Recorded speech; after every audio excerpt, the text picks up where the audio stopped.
You were with Avery on the first true Bugs Bunny cartoon. Exactly, yeah. Well, I worked for Avery before I did the boards and the characters for him. Same with the other units. And what happened, Tex came in, he said, well, they had the Bugs Bunny before we got there, but it wasn't Bugs Bunny. It was a Daffy Duck in a rabbit suit, Friz called it. You know, it didn't have to do with it, but that came about later. Tex actually invented Bugs Bunny. He and Mel and I was the low man on it, but at least I drew the first thing.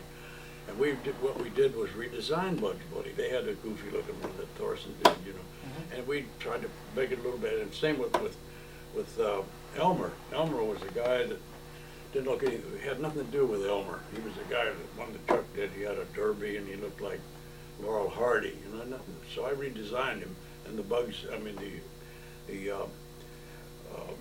hunter Elmer is like he always was. I always do him with a suit, and that was Tex's idea, you know, because he never had that before. So actually, Bugs Bunny was invented by Tex Avery, Mel Blanc, and me as a kind of a ride along with it. You know. I tell you that your original model sheet of Bugs Bunny is still in use today. We know it very well. Well, actually, Bugs has gotten better. Well, they all get better over the years. Magoo is nothing like we did them in the first place either. They all take on refinement. You know, they're crude at first. You have to go start with somewhere. It's where it starts. It's important. You know, I don't think Wild Hare, that mouse. That's where it started. Crude. Yeah. That's pretty much right there. The little animator helped it out somewhat too. Virgil Ross. You know, he kind of improved it on my thing a little. So you know, he had a hand in it too. Damn So right. he started with Well, he worked Tex for Tex, yeah. before he went to Friz. Oh yeah, he did, yeah. Because Friz or Chuck had, Tex had gone over to MGM. Right. In the meantime, he switched over to Friz's unit. They used to steal people all the time. Yeah. Like Friz stole first Mike Maltese, and then Chuck stole him back. You know. So there were a bunch of thieves there. That hasn't changed, by the way. Yeah. It still goes on. Yeah. Whoever can do the job gets it. We were noticing that you worked in McKimson's unit, in Freleng's unit, in Jones's unit. I worked for all of them, you know, except Clampett. I never worked for Clampett. Clampett was stealing my model sheets. I'd go over and find him in his office. He was notorious. You know, he'd see something, he'd take it. Uh-oh, I know where to look. And son of a bitch, he had it. Model sheet. Oh, bitch Clampett. I don't blame him. Business is business, he said. Good model sheets. Yeah, they're great. They're worth stealing. Oh, yeah, business is business. Bunch of crooks. Come on in. How are you? Come on in, have a seat. This is Will Finn, Bob Gibbons. Hi, Bob. Nice Nice to to meet meet you. How you doing? Sit. Wherever. No, it's all right. Grab a seat. No, because I just want to watch.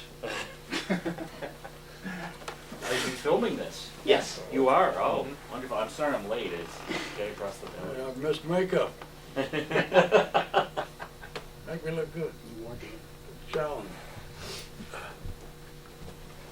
Yeah, it was a fun day. I tell you, it was one laugh all day long. We just come in there, we were laughing before we got there, and laughing when we left. This is Warner. Schlesinger, Yeah. before it became Warner Brothers. Was there a difference between the way the different directors worked? What was your impression of the way the various directors handled their units? Well, That's a great. I take that back. We all handle our units. all worked pretty much the same. I can really. handle You the know, they steps. worked from the storyboards, and, you know, they dealt with the guy'd go in there, and first they go through it with him, like Chuck, they go through the animator. And Chuck was pretty easy. He'd say, just, you know, do what you want. Ken Harris, you know how to do it. You know? So he was easy to work with. Well, they all were, really. That's not Chuck's reputation, so it's interesting that you should say that.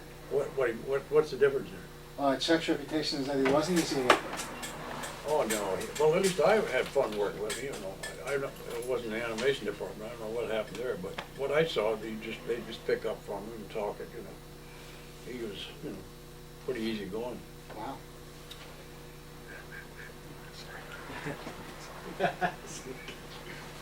Would you like me to put up that sign now? Nah, it's okay. Okay. It's okay. We're waiting Wait till for John gets When here. you were working on service, can I jump Yeah, in? go ahead. Were there other you were redrawing a lot of the rough boards that some of the writers were doing? Is that what you were doing? Yeah, they do a little tiny thumbnails. Were there a lot of people doing that, or was it all being filtered through you?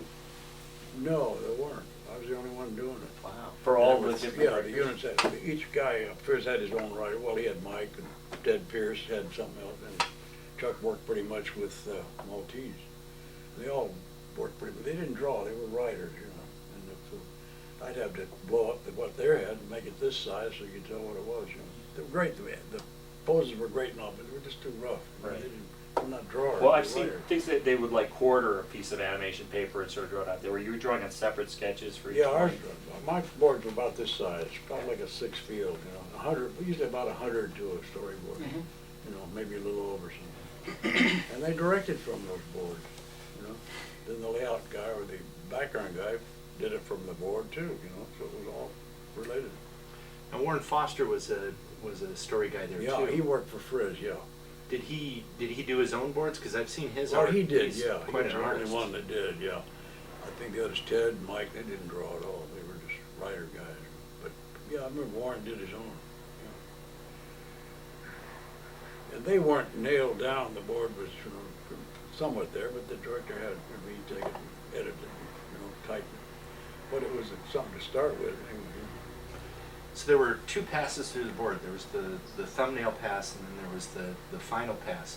Did Yeah. that get pitched 2 times? Well, actually, there was another thing in there somewhere along the line, yeah. First, the guy would make the little thing, then I would make the things this big, and put them up on the board. And then Chuck would go through it, or we were directing. And even before that, we'd have jam sessions. You know, the animators all got in, they all put their thing in, and gee, you know, we're laughing all day. And Chuck could use it or not, you know, they edited things, but we usually had too much material, you know, so it gave them a lot of slack, you know. Which is a good way to do it. They got the input and all the guys. And that includes all the other story artists for the different groups, right? They would all Well, contribute to each actually, other's there stories. weren't any others. I was the only one except Okay. for Warren who did his own, you know, but there were layout guys. You know. But in the gag sessions, everybody from that would. Well, it was most the animators and the story guys. Okay, And yeah. all of them, the whole unit would come in. So it was a great thing, you know. We'd sit in there for half hour, an hour, throw ideas at it. That's how the Minor Bird came about. That was my idea. You know, I was doing story at the time. I threw the thing in just because I'd just come back from Hawaii. I was over there on vacation. And I had seen that Minor Bird on Waikiki Beach jumping and talking, you know. So I said, well, that'd be funny. I threw it in, figured Chuck would throw it out. Well, he didn't. He loved it, you know. So it became the Minor Bird. Charlie Thorson did the model sheet. I did the idea of it. But Charlie was still there, you know. He would do it. And a good model sheet. You know. He didn't invent it. He just redrew my idea. John McGrew was layout on that? Yeah, McGrew was there, yeah. And Paul Julian was the background guy. Oh, yeah. What a great team, yeah. Oh, yeah. They just come out of Chenard, you know, young guys. Great painter. Chuck hired him because he'd gone to school with him. Oh, they were just great guys. McGrew's ideas kind of, some of his design ideas, to me, this sort of prefigure of UPA. Well, yeah, It was actually. so designed. Yeah, UPA came later. There were guys before that, you know. Well, in fact, Chuck was even before UPA. with, Yeah. You know, Roger the Dodger, whatever it was. That was a long time before. Dover UPA. Boys. Yeah, a few years before. Yeah. So, and that was a guy named McLeish who did that, story guy. Yeah. You know, McLeish. My old buddy McLeish did that. So he's the guy that invented numbered animation. You know, this was before UPA. And he was the voice, too, with the narrator. Yeah, he was. wasn't Yeah, he was like John Barrymore. Yeah. You know, he always wanted to be an actor, John Barrymore. He drank more than John Barrymore, too. And it finally killed him. He ended up in the ditch, and he ran off the road and got killed. Drunk drive. He had done all the narration and he narrates all the goofies. that Yeah, Kenny yeah, did. oh yeah. He was so yeah. great. I worked on some of those goofies. How to ride a horse and all those. Those were Yeah. funny pictures. Yeah. Yeah, sure. Damn right they were. They were great. Jack Kenny was directing them. How to play golf. They were funny damn pictures. Yeah, Well, it was they're the old two-reelers and carried further. So were you going back and forth from Disney to Warner Brothers? or- No, I left there and I never went back to Disney until 1953 when I went over to work on No Hunting. That Yeah. little thing that Oh, was in yeah, the yeah, cast. yeah. Gail Gracie and I laid that thing out, you know, we had about 8 weeks to do it, we only needed 3, so we moved off. But the damn thing was nominated that year, I remember that was the one from Universal I did, The Talking Dog, that was another one. Mhm. So we had 3 in there, I think one was Chuck's, it's Martian things. 3 of them in that year, none of them won, because 2 whistle beat us all out. Right. You know, it was good, should've,